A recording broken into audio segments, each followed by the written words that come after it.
Voilà, existe encore en République démocratique du Congo, au sein de la population, cette frange qu'on appelle jeunesse. Si oui, quel est son apport, quelle est son importance, quelle est son implication dans le développement politique, économique et social en République démocratique du Congo? Mesdames et messieurs, telles sont les petites questions auxquelles nous allons devoir répondre dans ces magazines. Bienvenue à tous.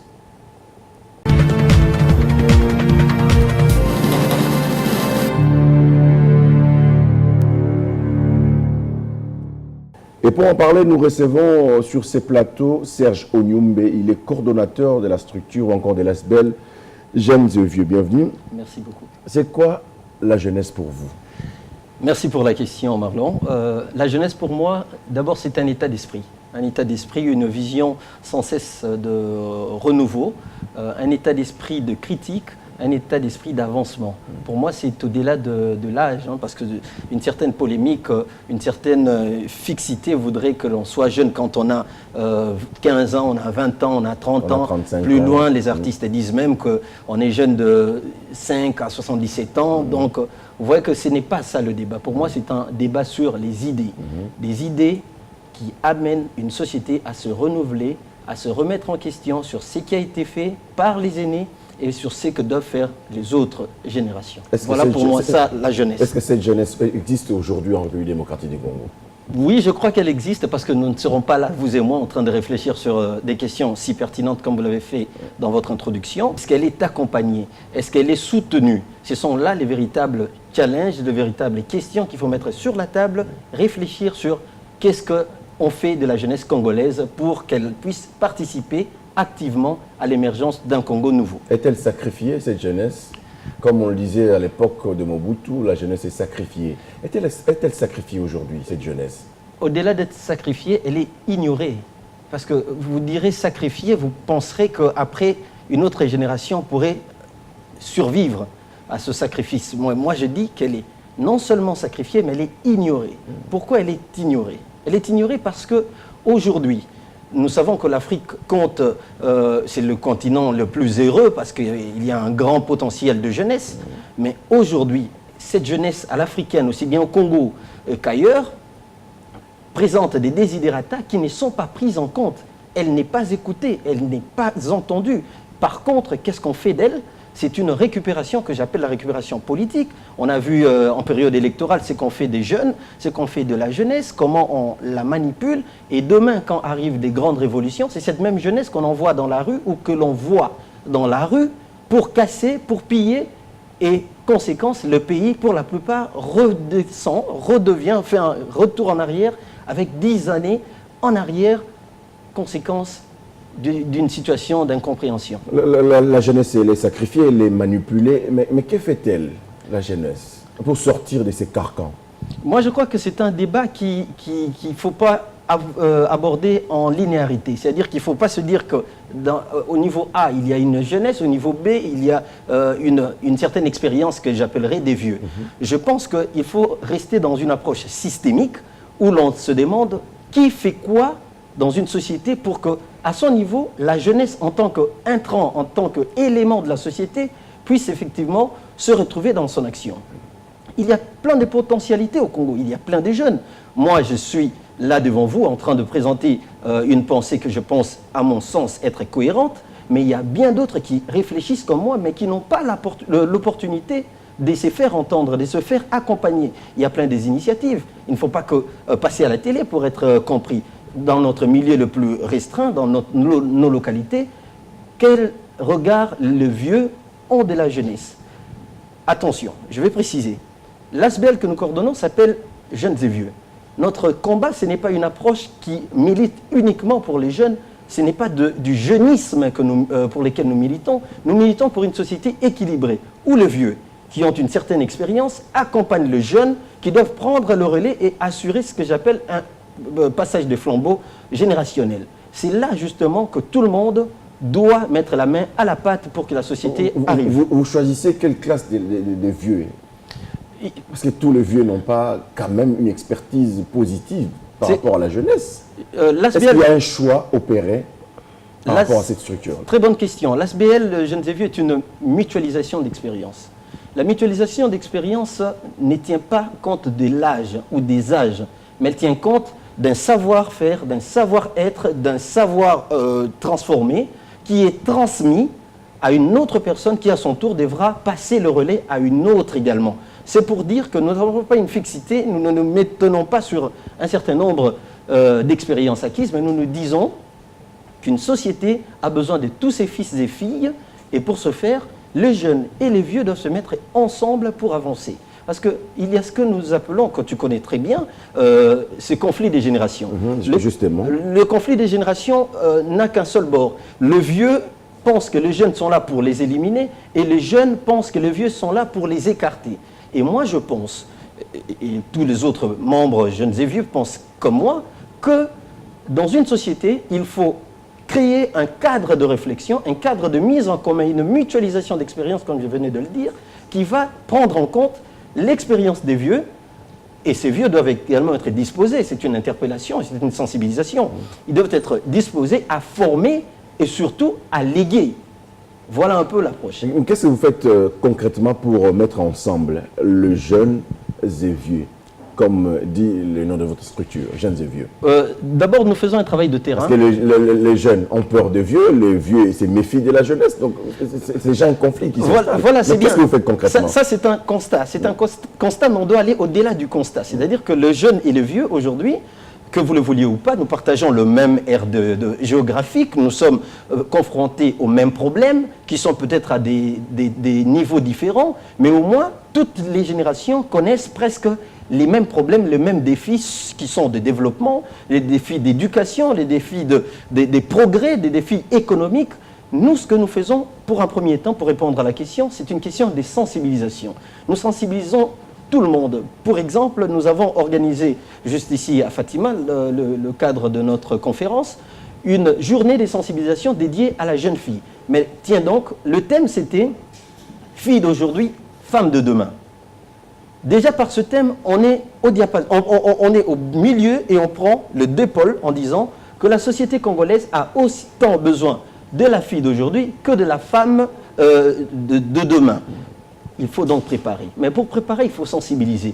Mais notre discours va au-delà de la sensibilisation parce qu'il y a aussi un partage d'expérience. Nous nous attendons à ce que le pouvoir en place, qui est l'organisateur même de la vie en société, puisse mettre en commun, mettre sur place des éléments d'accompagnement pour cette jeunesse et même pour cette vieillesse. Vous sensibilisez seulement à travers des conférences, à travers des débats, ou vous allez encore sur le terrain pour essayer d'échanger avec cette jeunesse, abandonner cette jeunesse, ignorer cette jeunesse délinquante, cette jeunesse qui n'a pas été sur le banc de l'école? Vous sensibilisez quelle catégorie de la jeunesse?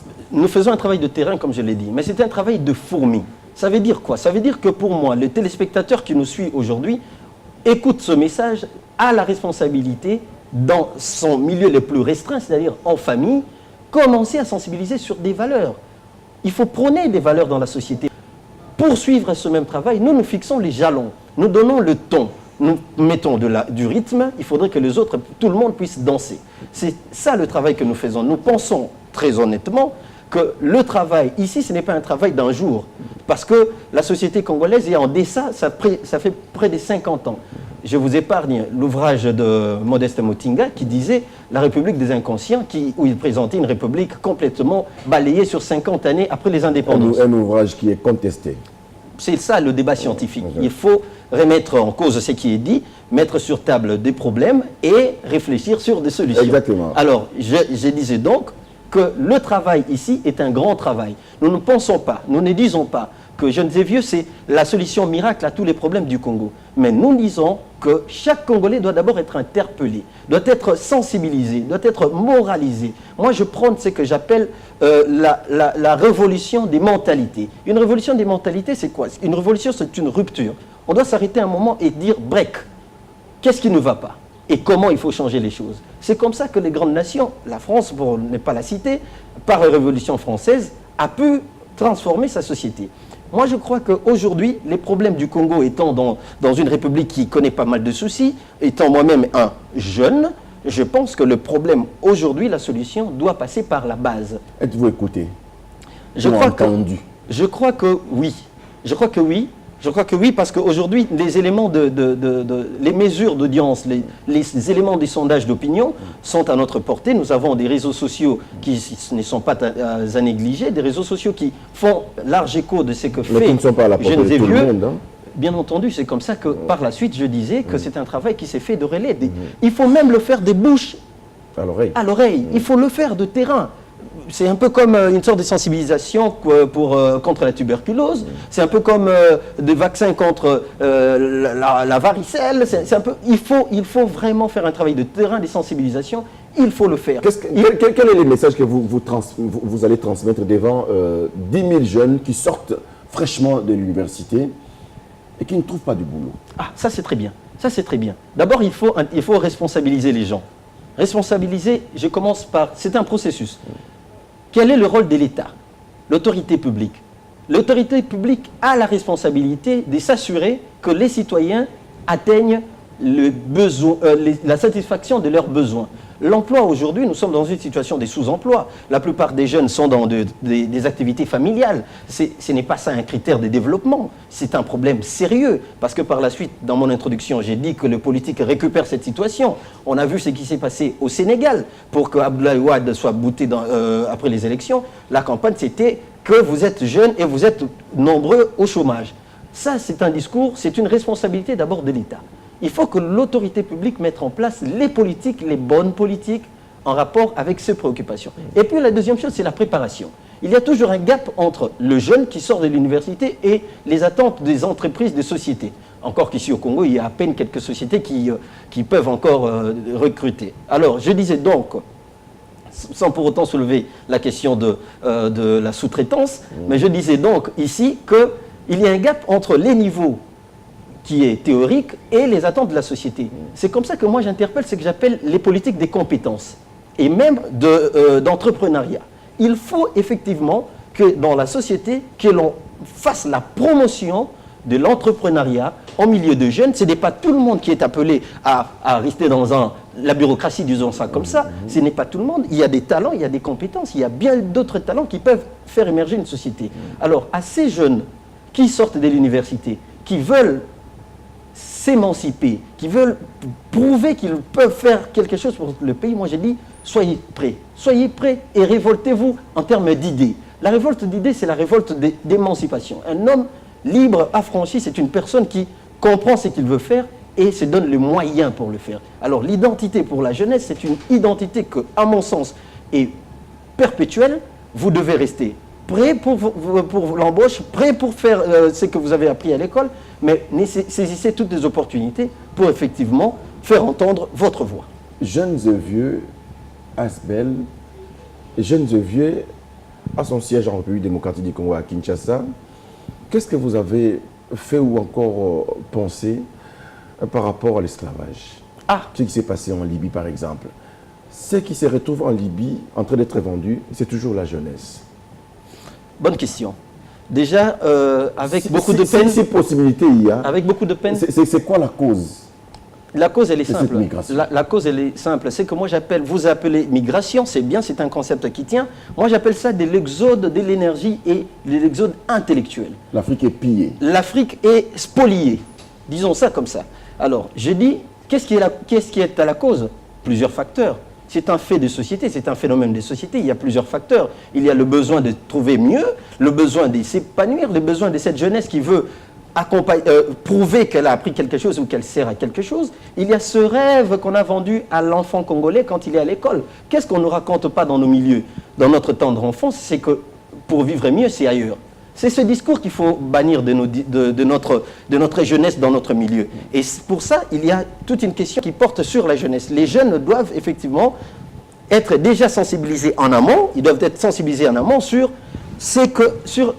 la possibilité de réaliser leurs rêves dans leur pays. Cette jeunesse qui se retrouve en Libye, esclavagisée, cette jeunesse qui se retrouve mortifiée, n'est rien d'autre que l'expression matérielle quantitative et même numérique d'une absence, d'une prise en compte des problèmes endogènes de chaque société. Et chaque société ici, c'est à la fois le Congo, c'est à la fois le Brazza en face. On a vu l'élan, j'appelle ça élan, mais quel retard de réveil. On a vu l'élan des chefs d'État qui rappellent leurs compatriotes en disant, voilà, nous mettons à votre disposition des avions pour vous ramener. Mais ça, ce n'est pas le véritable problème. Le véritable problème, c'est en interne. Quelles sont les politiques qui mettent en place cette jeunesse qui ne sort pas, qui doit travailler ici? Nous avons 2 345 000 km² en RDC. Vous imaginez quels espaces qui sont non exploités, et aujourd'hui on retrouve des Congolais encore en Libye en train de chercher un petit pain quotidien. Donc là, il y a un problème de vision. Pathétique. C'est pathétique et il faut le dénoncer. Est-ce possible de procéder au lavage des cerveaux de ces jeunes? Lavage des cerveaux, je pense que ce n'est pas ce qu'il faut dire. Il faut parler d'une rénovation d'idées. Il faut une réforme des idées. Il faut une réforme des idées. Vous savez, moi j'ai suivi en passant, ce n'est pas peut-être à l'ordre du jour, mais la dernière appel à la manifestation de l'opposition, on a vu le Premier ministre Bruno Tshibala faire la ronde des quartiers, ce qui est encourageant, il me semble. Mais malheureusement, dans des réseaux sociaux, nous avons vu, en plein cortège, distribuer de l'argent aux enfants. Il y a des enfants qui sont là, qui accourent parce qu'ils voient des voitures qu'ils n'ont jamais vues, peut-être malheureusement, mais on voit un élan de distribuer de l'argent. Qu'est-ce qu'on apprend à l'enfant? Ce n'est pas ça la solution, ce n'est pas comme ça qu'on éduque une jeunesse. Une jeunesse, pour qu'elle soit éduquée, il faut l'envoyer à l'école. Il faut réunir des conditions, il faut payer l'enseignant, il faut regarder comment les enseignants sont clochardisés. Moi je dis par exemple, je loue l'initiative d'un ministre, je ne sais pas si c'est celui qui est actuel, qui a mis un projet 1000 jeunes à la fonction publique. Le ministre d'État à la fonction publique, c'est Bongongo, Michel Bongongo. Merci pour ce complément d'info, c'est très bien. Mais attention, moi quand on me dit 1000 jeunes sont recrutés, je me dis c'est qu'il y a 1000 vieux qui sont retraités. Exactement. Mais quelle est la politique de retraite pour ces vieux? Vous pensez que je suis jeune? Effectivement, je suis jeune, mais attention, je suis également un jeune et vieux. Parce que les jeunes d'aujourd'hui sont les vieux de demain. Ça ne sert à rien de tirer les draps de son côté en oubliant que demain nous allons vieillir. Qu'est-ce que nous faisons des vieux? C'est toute une politique à la chaîne. D'un bout à l'autre, on doit équilibrer. Il faut jouer à l'équilibriste. Il y a tellement de problèmes. L'initiative, elle est bonne, mais il faut également savoir que quand vous commencez, il faut poursuivre. Quelle est la politique de retraite aujourd'hui? Il y a des indemnités, des sorties, il y a de l'argent mis à leur disposition pour qu'ils puissent, une fois retraités, se retrouver entrepreneurs. Je ne voudrais pas ici aborder cette question qui est pertinente parce que de l'autre côté, je ne vous parlerai pas d'arriérés de ceux qui sont actifs. C'est-à-dire que vous opposez les actifs aux retraités. Il y a déjà une caisse nationale concernant ces arriérés. Donc, merci de m'avoir mis l'eau à la bouche et j'ai dit qu'on doit quitter l'étape des bonnes intentions. Okay? Les Congos, ce n'est pas un chapelet des bonnes intentions. Très bien. Les Congos, c'est une dynamique aujourd'hui où il y a des jeunes et des vieux qui peuvent prouver qu'ils peuvent transformer les Congos. Moi, je pense qu'au-delà de ces bonnes intentions, il faut les bonnes politiques, il faut lutter contre la corruption, il faut lutter contre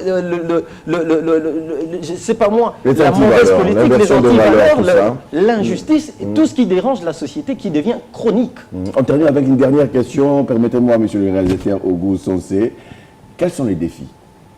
Les défis sont de plusieurs ordres. Oui, les défis sont de plusieurs ordres.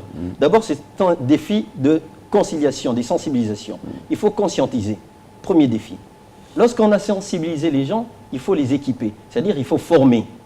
Il faut envoyer à l'école. Et l'école, pour moi, c'est toute instance de formation. Il faut promouvoir l'INPP. Il faut mettre en place le professionnalisme. J'ai parlé de l'entrepreneuriat. Il faut accompagner les jeunes. Il faut aller dans le Congo profond. Les discours aujourd'hui, c'est diversifier nos sources de revenus et sortir de ce carcan des minéraux. Justement, les compétences intellectuelles sont pour moi, à mon humble avis, c'est aussi un défi. Un autre défi, c'est la justice. Il faut établir et promouvoir un état de droit. Il faut que Marlon Cash, qui est là, puisse gagner librement sa vie en étant journaliste. Il faut que monsieur tout le monde, monsieur lambda, le Congolais qui est là, qui sait faire quelque chose, puisse être valorisé dans ça. C'est un ensemble de plusieurs éléments auxquels j'appelle la responsabilité publique, l'État donc, à s'assumer. Serge Onyumbe, merci. Je rappelle que vous êtes coordonnateur de l'ASBEL Jeunes et Vieux. C'est moi qui vous remercie. Vous avez compris, il n'y a pas de conflit de génération. La jeunesse peut aider le vieux et vice-versa. C'était votre magazine Gros Plan. Merci de rester fidèle au programme de Télé 50. À très bientôt.